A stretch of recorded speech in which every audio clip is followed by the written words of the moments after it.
श्याम कहाँ है? वो तो बिट्टू को लेकर दवा खाने गया है। आए तो उससे कह देना छेनू आया था। बहुत गर्मी है खून में तो बेशक आ जाए मैदान में। छेनू निकल बाहर, अगर बाप का बेटा है तो। मुकाबला करना है तो सामने आ, मर्दों की तरह। बॉलीवुड में अगर इंस्पिरेशन फिल्मों की बात करें तो ज्यादातर 60 या 70 दशक में रिलीज हुई थी। 10 सितंबर 1971 को आई एक्शन ड्रामा से भरी एक ऐसी कल्ट क्लासिकल फिल्म थी मेरे अपने, जिसकी लीड कास्ट में मीना कुमारी, विनोद खन्ना, शत्रुघ्न सिन्हा, देवेन वर्मा, असरानी, डैनी डेंजोंपा, पेंटल, कैस्टो मुखर्जी, योगिता बाली और महमूद के अलावा कई और सितारे नजर आए थे। फिल्म के निर्माता वैसे तो एनसीसीपी थे, लेकिन क्रेडिट उन्होंने रोमू सिप्पी और राज सिप्पी को दे दिया। निर्देशक थे गुलजार, तो संगीतकार थे सलील चौधरी और गीतकार गुलजार के लिखे। वैसे तो एल्बम में 4 गीत रखे गए थे, लेकिन फिल्माए केवल 2 ही गए थे। हाल चाल ठीक ठाक है, सब कुछ ठीक ठाक है। कोई होता जिसको अपना हम अपना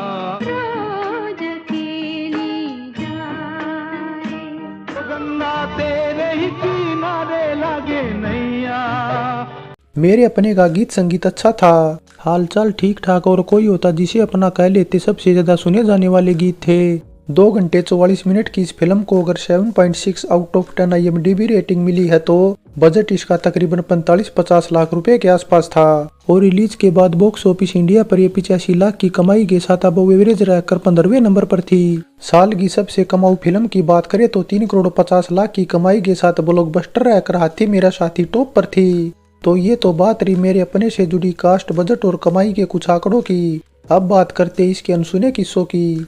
मेरे अपने तपन सिन्हा की साल 1968 में आई एक बंगाली फिल्म अपनजन का हिंदी रीमेक थी, जो इंद्र मित्रा के एक बंगाली नॉवल पर आधारित थी। फिल्म इतनी कामयाब थी कि नेशनल अवार्ड जीतने में भी सफल रही थी, जिस वजह से तपन बंगाली सितारों के साथ इसका हिंदी में रीमेक भी बनाना चाहते थे।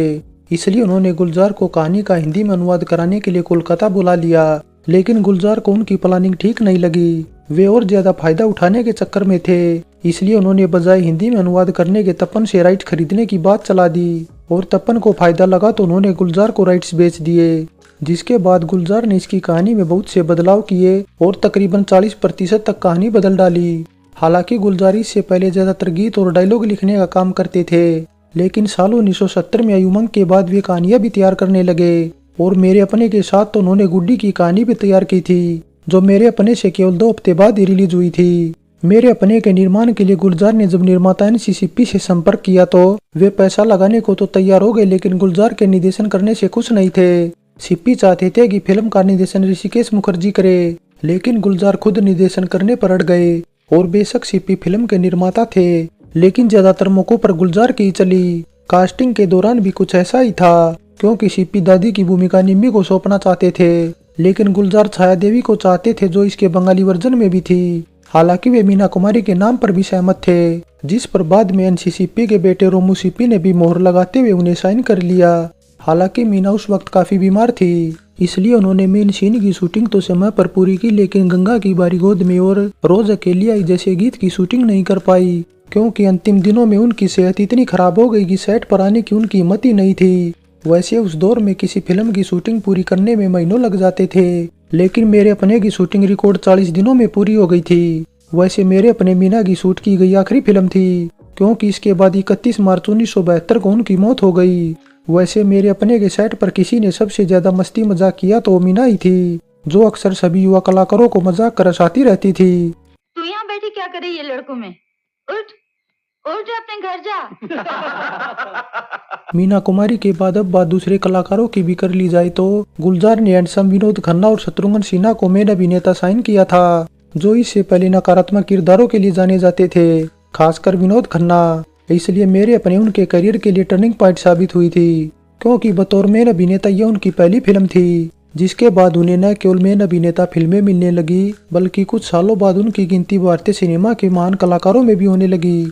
इसके अलावा मेरे अपने गुलजार और विनोद खन्ना की दोस्ती के लिए भी याद की जाती है, जिसके चलते विनोद खन्ना पर तो गीत फिल्माया गया, लेकिन शत्रुघ्न पर एक भी गीत नहीं फिल्माया गया। साल 1973 में आई अचानक, 1979 में आई मीरा या 1990 में आई लेकिन ही क्यों न हो। गुलजार ने सबसे ज्यादा फिल्में किसी के साथ बनाई तो विनोद खन्ना ही थे।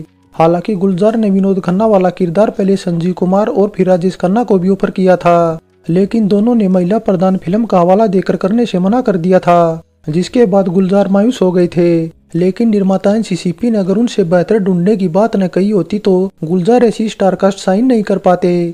गुलजार ने विनोद खन्ना को साल 1969 में आई मन का मीत देखने के बाद लेने का विचार किया था, जो विनोद खन्ना की पहली फिल्म थी और वे उसमें खलनायक बने थे। लेकिन गुलजार को वे खलनायक किसी भी एंगल से नहीं लगे, जिसके बाद एक दिन वे सीपी को लेकर इंपीरियल सिनेमा में स्पेशली विनोद खन्ना की फिल्म देखने गए तो सीपी ने आधी फिल्म देखने के बाद ही उनका नाम फाइनल कर दिया।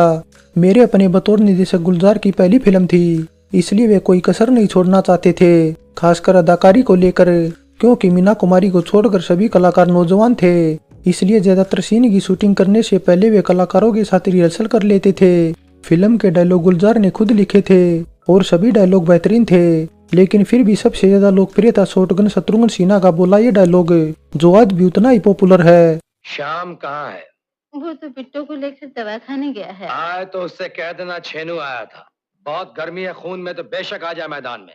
वैसे मेरे अपने से न केवल विनोद खन्ना और शत्रुघ्न सिन्हा को फायदा पहुंचा, बल्कि कुछ कलाकारों समेत पर्दे के पीछे काम करने वालों की भी पहली फिल्म थी, जिसमें एन चंद्रा को पहली बार गुलजार का सहायक बनने का मौका मिला था। तो डैनी को तो फिल्म पाने के लिए न जाने कहां भटकना पड़ा था। बात दरअसल साल 1969 की है, जब डैनी का FTII में दूसरा साल था और हर कोई फिल्म पाने की कोशिश कर रहा था, जिसमें सबसे ज्यादा ऑफर जया बच्चन को मिल रहे थे तो दूसरा नंबर नील धवन का था। डैनी ऐसे थे जिन्हें कोई ऑफर नहीं मिल रहा था, इसलिए वे प्रोफेसर तनेजा के पास शिकायत लेकर भी पहुंचे थे और तनेजा ने तब उनसे वादा भी किया था कि वे उनकी जरूर मदद करेंगे।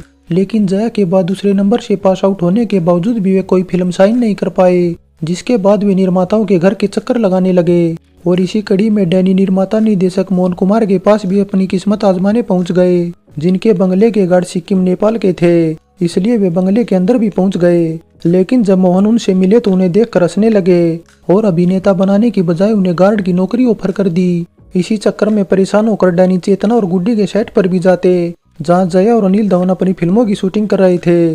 लेकिन जब उनका बटुआ खाली हो गया तो वे तनेजा के पास पहुंच गए और तनेजा ने उन पर तरस खाते हुए उन्हें अपना सहायक बना लिया ताकि उन्हें कुछ सहारा मिल सके। बतौर सहायक काम करते हुए डैनी को कुछ ही दिन हुए थे कि एक दिन तनेजा को गुलजार का लेटर मिला, जिसमें 2 युवा कलाकारों की डिमांड का जिक्र पढ़ते हुए उन्होंने तुरंत डैनी को बुला लिया। भूमिका छोटी थी लेकिन डैनी को एक मौका चाहिए था, इसलिए उन्होंने तुरंत हाँ कर दी। वैसे साथी कलाकारों की बजाय डैनी की भूमिका सबसे मुश्किल थी, क्योंकि उन्हें एक कठपुतली वाले की भूमिका दी गई थी, जिसके लिए उन्हें बांद्रा में रहने वाले एक शख्स से कुछ दिनों तक शिवाजी पार्क में ट्रेनिंग भी लेनी पड़ी थी। वैसे मेरे अपने फिल्म साइन करने से पहले डैनी का कुछ और नाम था। डैनी नाम न केवल रोमू सीपी ने दिया था, बल्कि इसी नाम से उन्हें क्रेडिट भी किया गया था। वैसे मेरे अपने देख कर BR इशारा ने उन्हें एक नहीं बल्कि 2 फिल्में जरूरत और मिलाप में साइन किया था। लेकिन डैनी को असली पहचान मिली साल 1973 में धुंध के जरिए, जिसके बाद उन्होंने पीछे मुड़कर नहीं देखा। वैसे डैनी की तरह दिनेश ठाकुर भी ऐसे थे जो दिल्ली से आकर मुंबई में काम की तलाश में भटक रहे थे। एक दिन वे संगीतकार सलील चौधरी से मिलने स्टूडियो गए थे, जहां उनकी मुलाकात गुलजार से हो गई और गुलजार ने उन्हें अगले दिन बुलाकर साइन कर लिया। वैसे अब कुछ बात अगर मेरे अपने टाइटल को भी लेकर की जाए तो राजन फिल्म्स ने साल 1993 में नसीरुद्दीन शाह, अक्षय कुमार, पूजा भट्ट और जेबा बख्तियार को लेकर फिल्म की घोषणा की थी, जो 1991 में आई हॉलीवुड की रिगार्डिंग हेनरी का रीमेक थी। महेश भट्ट फिल्म का निर्देशन कर रहे थे, लेकिन कुछ वजहों से फिल्म डिब्बा बंद हो गई। और इसी तरह साल 1998 में जगदम्बा मूवीज कॉम्बिनेशन की मुकुल देव, राहुल देव, मिलिंद गुणाजी, दीपक तिजोरी और रत्नी रानी निर्देशित एक फिल्म डिब्बा बंद हो गई। लेकिन गुलजार के सहायक रैयन चंद्रा ने इस टाइटल से तो नहीं, लेकिन साल 1986 में इसी कहानी के आधार पर अंकुश फिल्म बनाई। तो साल 2000 में आई जोश भी काफी कुछ मेरे अपने की कहानी के समान थी। वैसे मेरे अपने की सफलता को दोहराने के लिए इसके तुरंत बाद विनोद खन्ना और शत्रुघ्न सिन्हा को लेकर 2 यार भी बनाई गई थी, लेकिन दोनों फिर कभी साथ में मेरे अपने जैसा जादू नहीं चला पाए, जिस वजह से मेरे अपने आज भी दोनों की सबसे सफल फिल्म मानी जाती है। तो ये तो बात रही मेरे अपने से जुड़े अनसुने किस्सों की। अब बात 19 में फिल्म फेयर की भी कर ली जाए तो मेरे अपने को एक नॉमिनेशन तक नसीब नहीं हो पाया था। फाइनली उस दौर में नए कलाकारों के चलते मेरे अपनी बड़ी हिट नहीं हो सकी, लेकिन ये एक ऐसी फिल्म थी जिससे न केवल बहुत से फिल्मकारों ने प्रेरणा लेकर फिल्में बनाई, बल्कि खूब कमाई भी की।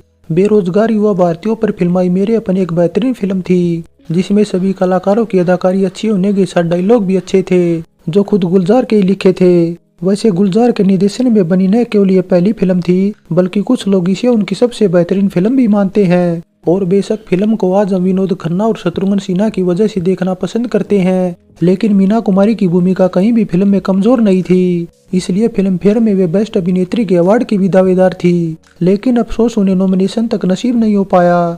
मेरे अपने पर आज की पेशकश कैसी लगी नीचे कमेंट कर बताएं। अच्छी लगी है तो लाइक और शेयर करने के साथ चैनल सब्सक्राइब करें। तो चलते हैं, फिर मिलेंगे एक और नई वीडियो के साथ।